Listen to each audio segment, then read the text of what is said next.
Então, a gente vai ler aqui de 1 a 3, e eu quero depois pular um pouquinho para o verso 10.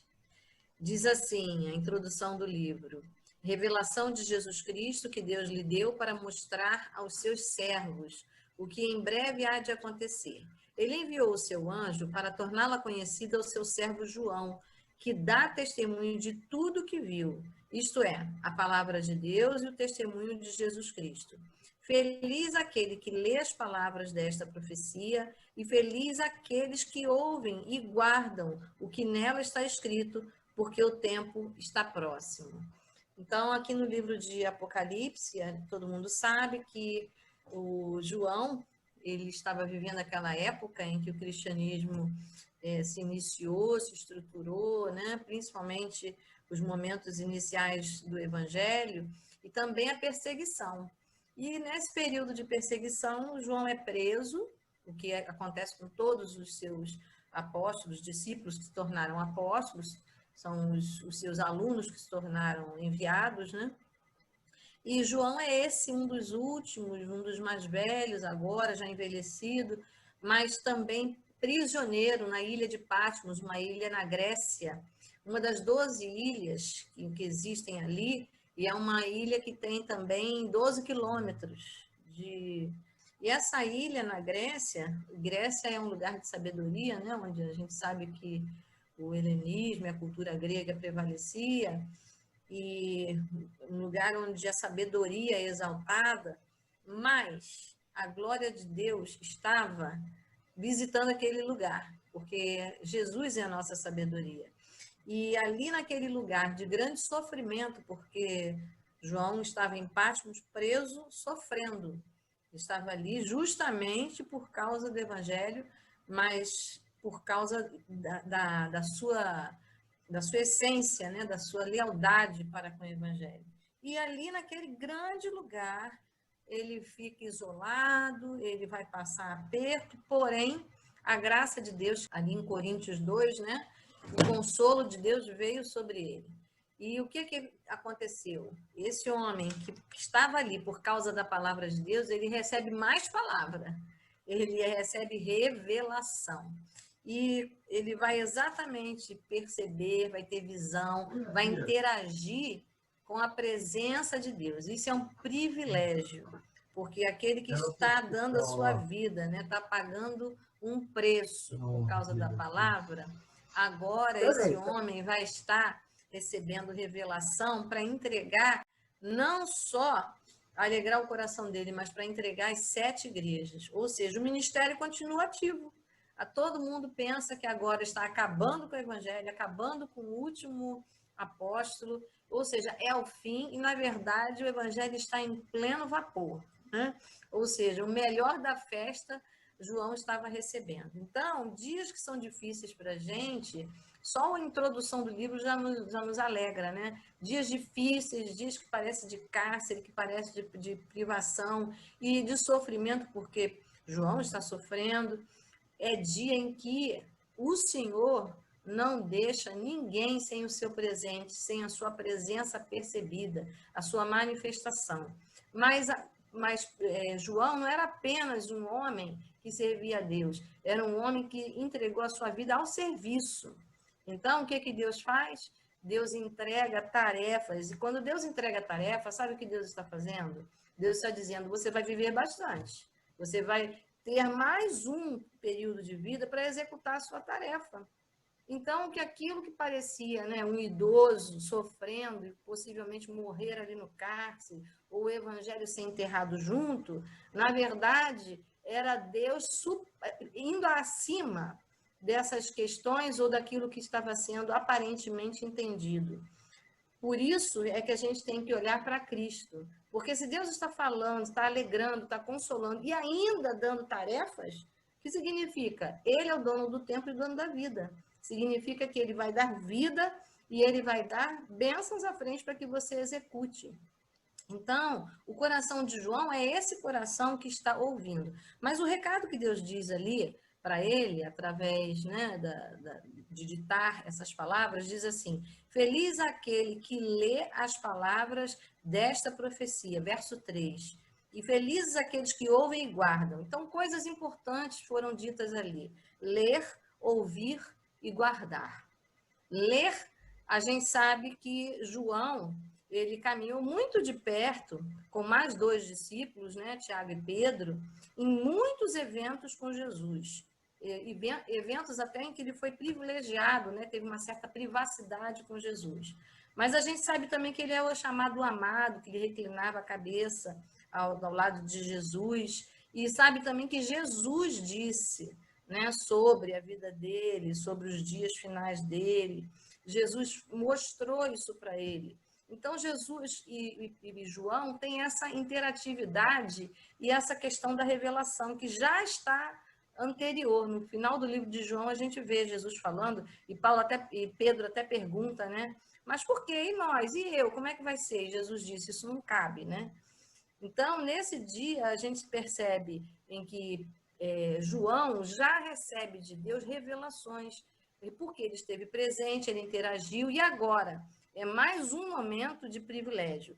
Mas o privilégio está com ordens expressas: ler, ouvir e guardar. Nesse tempo, muitas pessoas não sabiam ler. Portanto, quando se fala leia nessas cartas às igrejas, está dizendo que ele é um privilegiado, que ele sabe ler, mas que outras pessoas precisam ouvir, não só ele, as nações, né? João escreve as nações, ele não escreve só para o povo judeu, ele escreve a todo aquele que crê. E ele usa também um outro termo, guardar. Diz que feliz, que bem-aventurado. Bem-aventurado significa todos vão ver que você é feliz. Todos vão ver que a sua caminhada está numa marcha sequencial, ritmada para frente em direção à luz. É isso que no hebraico quer dizer bem-aventurado. Então, é visível. É como se a gente estivesse com um tênis iluminado de neon, que a gente dá passos e que todo mundo vê no escuro a luz do tênis acender, né? É isso, você anda em marcha, você anda para frente, todo mundo vê claramente que você vai em linha reta em direção a Deus. Então, quando as pessoas leem e ouvem, significa são instruídas, independente delas saber ler ou não, se elas são instruídas, elas então são bem-aventuradas e elas, mas isso não é o suficiente, elas têm que guardar. Guardar, o Antigo Testamento usa bastante esse termo, né? É obedecer, é temer, é cumprir. Tem vários sinônimos para guardar. Então, é manter-se atento à leitura na prática.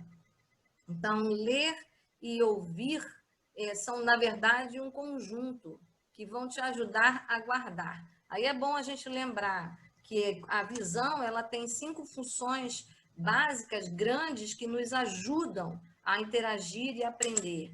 E a audição tem 8. 8, é mais extensa, é mais ampla. E que bom, né? Porque a Bíblia fala bastante de ouvir a palavra de Deus, né? Esse termo é bem usado. Se você pensar bem, são 12, né? Vamos juntar os dois e são 12. A gente tem várias ferramentas para assimilar e para guardar. Mas praticar é preciso que você veja utilidade, né? Praticar é preciso que faça parte do seu hábito, da sua vida. Praticar tem que ter uma aceitação interior, que não seja só automática, mas que ela seja concebida em consciência e que seja inserida na nossa vida. E João é essa pessoa, porque lá na cruz, os 12 furaram com Jesus, né? A gente lembra que um perdeu a vida, se suicidou, mas 11 fugiram daquela circunstância mais crítica. Porém, João é o primeiro que volta e se apresenta diante da cruz a estar com Maria. E Jesus dá aquela bela frase, né? Maria é tua mãe, eis aí a tua mãe, a tua família, né? Ali em João 19, 26 e 27. Também a gente vê João ali no Pentecostes, principalmente ali no encontro com aqueles que vão receber o batismo do Espírito Santo, aquele fenômeno. Significa isso, significa que João, ele sempre estava no lugar certo, ele guardava. E quando a gente guarda, a gente se levanta rápido. A gente vê a diferença também entre Saul e Davi, né? Os dois conheciam a palavra, os dois ouviram o chamado de Deus, os dois foram ungidos. Mas quem se levanta rápido do pecado? Davi. Davi rápido se levanta. O coração que guarda é o coração que age com prontidão. O coração que guarda é o coração que usa a visão e a audição como uma fonte para beber da água e da palavra que está sendo dita, do seu conteúdo. Então, o que é que esse livro deseja fazer com João? Confortar, consolar, mas também colocá-lo dentro desse ambiente de adoração. Porque João é essa pessoa que anda sempre muito junto com Deus. Quando a gente tem interesse e se coloca como João em estar sempre no ambiente de Deus, nas questões espirituais com Deus, Deus é a prioridade da nossa vida, não se esqueça, Deus também tem prioridade com a gente, né? E lá naquele momento do seu exílio, lá no momento de Patmos, do seu Patmos, né? Podemos dizer assim, do seu sofrimento, na verdade, foi o Senhor transformou maldição em bênção, aquilo que Neemias 13:2 diz. Nosso Deus é o Senhor que torna a maldição em bênção. Aquele lugar foi um lugar de revelação. Eu estava vendo alguns documentários que falam da ilha de Patmos, e é dito que essa ilha até hoje é muito visitada, o turismo lá é forte por causa dos episódios bíblicos, né? Ali na Turquia. Aliás, um lugar muito bonito, quem quiser aproveitar para não só passear, mas para conhecer aí pela internet. E qual é a finalidade? O verso 10 diz aqui, no dia do Senhor achei-me em espírito e ouvi atrás de mim uma voz forte, como de trombeta, que dizia, escreva num livro o que você vê e envie isso às 7 igrejas. Então, além de ler e ouvir e de guardar as palavras, João tinha que escrever. Quando a gente escreve alguma coisa, a gente tem que usar a visão, a gente tem que usar tudo que a gente sabe do nosso conteúdo, e cerebralmente falando, né, as áreas conectadas, elas não só são estimuladas a área da visão e a área da audição, mas elas têm que interagir com todo o seu conteúdo. Então, nós temos aqui uma atividade grande quando se escreve. João ele foi impressionado pela visão, ele foi impressionado pela audição, quando a gente escuta o livro inteiro, né? Os relatos do livro inteiro, ouviu uma grande voz, viu um grande trono, ou seja, ele foi todo pelos seus sentidos, ele foi envolvido, impactado. E será que a gente deixa a gente ser envolvido, impactada? E que bom que a gente faz parte do coro, né? Porque a música nos envolve, o ritmo, o balanço, muitas vezes coreografia, né? Ou seja, quantas coisas acontecem para que a gente se envolva e assimile melhor na nossa vida e na nossa prática. Então, como é importante a gente ser impressionado como ele, mas não se esqueça, era preciso que ele escrevesse e fosse enviado. Então, o tempo de pandemia é um tempo que a gente também está num Patmos, está no exílio de alguma forma. A cidade está assim, ou deveria estar, né? Aqueles que obedecem às regras. Mas é época de produzir como? Com tudo isso que foi impressionado, como ele. Mas não se esqueça, era preciso que ele escrevesse e fosse enviado. Então, tempo de pandemia é um tempo que a gente também está num Patmos, está no exílio de alguma forma. A cidade está assim, ou deveria estar, né? Aqueles que obedecem às regras. Mas é época de produzir como? Com tudo isso que foi impressionado. Então, que apesar da gente estar envolvido nas nossas atividades, o home office está existindo, esse home office seja uma bênção na nossa vida também, para que a gente use desse canal para crescer, para ser enviada a outros lugares, né? Para que a nossa mensagem não se perca. Mas agora eu quero chegar lá no final, no capítulo 22, verso 7. Ele diz assim, eis que vem em breve. Feliz, ele usa de novo esse termo. E o livro de Apocalipse, ele consta 7 bem-aventuranças. Para quem está com vontade e gosta de estudar Apocalipse, né, a gente pode pesquisar isso melhor. Ele aponta 7 bem-aventuranças. E a última que ele diz é aqui, feliz é aquele que guarda as palavras da profecia desse livro. De novo, esse livro vai mostrar a questão do guardar. Então, não é um livro apenas de mostrar, de apontar e de aterrorizar, mas de consolar, porque aquilo que a gente guarda com certeza é aquilo que nos nutre. Verso 8. Eu, João, sou aquele que ouviu e viu essas coisas. João é esse homem que ele se permite ver as circunstâncias e ouvir. A gente está escutando quantas notícias ruins da pandemia, mas tem notícia boa. A Bíblia diz que a natureza geme e a redenção de Jesus não foi só salvação para mim e para você, foi também redimir a terra, né? Restaurar a terra. E a gente sabe o quanto as tartarugas estavam sofrendo. Que coisa boa, né? O Projeto Tamar mostra que hoje as tartarugas aumentaram na sua reprodução por conta desse isolamento da pandemia, né? Os corais também ali em Fernando de Noronha, semana passada, foram apontados, já estão começando a se regenerar.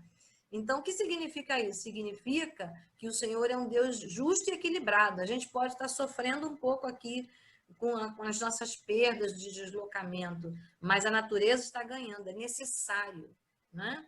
Então, o nosso Deus que tudo organiza, que tem a sua é um maestro do universo, ele sabe organizar essas coisas. E diz que João viu, ele próprio diz, eu ouvi e vi estas coisas. Mas para que ele precisava que João se impressionasse tanto e se envolvesse tanto nessa revelação? Só para dar um recado como é que vai ser os finais dos tempos? Não. Diz aqui, o que Deus queria de João naquele exílio é o que Deus deseja de mim e de você nessa pandemia. Ele diz, tendo-as ouvido, vi cair aos pés do anjo que me mostrou tudo aquilo para adorá-lo. Mas ele me disse, não faça isso, sou servo como você e seus irmãos, os profetas, e como os que guardam as palavras deste livro. Adore a Deus. O que ele deveria fazer com isso tudo? Adorar a Deus. Então, o que a gente tem que fazer quando a gente toma ciência de tudo na pandemia? Adorar a Deus. A nossa tarefa nunca mudou. Salmo 8, né? Nascemos para glorificar a Deus, né? Para adorar a Deus. Então, seja no início, seja no final do livro, da escritura, o tempo todo, que privilégio é a gente poder adorar a Deus também com as nossas vozes, também com a nossa consciência. E a pandemia nada mais é do que motivo para a gente adorar a Deus. Ou seja, Deus mandou tudo isso para João lá na pandemia, porque Deus queria ouvir a adoração dele. Que nessa noite Deus ouça também no nosso coração, além dos pedidos, né? Mas em cada pedido também a nossa adoração, porque é para isso que o Senhor nos alimenta, é para isso que Deus pede que a gente anote as coisas, né?